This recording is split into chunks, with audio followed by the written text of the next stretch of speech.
I was sent the screenplay to Monster at the top of the summer, and I was, the first time I read the script and then followed and read the book, I was immediately drawn to the story and the way that it asked this very large question about could one moment in your life define your whole life, and using that and watching a 17-year-old black kid from Harlem have to defend his innocence in a system that is looking to put that kid away for the maximum possible crime. So to sort of crystallize that lens and look at mass incarceration and criminal justice and the way our laws are written, as well as this incredible journey of a young artist, and watching this kid from a great family, goes to a great school, sort of seek out his sort of take on the world, and how that curiosity leads him to a place where he now has to defend his life against what happened.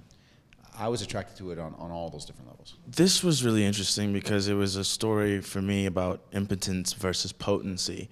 It was this, I feel so powerless in my situation. I feel so powerless as a young man in my community, and I'm a victim of being curious, you know? And this kid, all he really wants is to find his power. He wants to be able to have a say over his life and to have a say over the decisions he had to make and of who he is.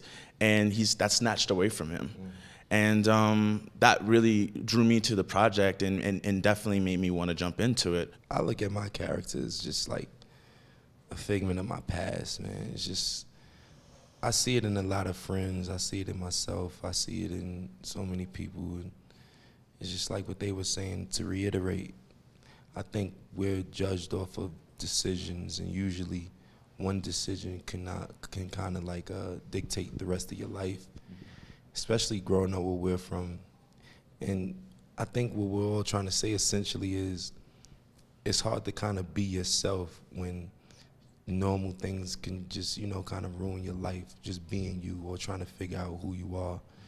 You know, thank God I knew that guns and street stuff wasn't for me, and, you know, I preferred art more, and that's just my story. You know, Stephen Harmon had a similar story. You know, his was photography.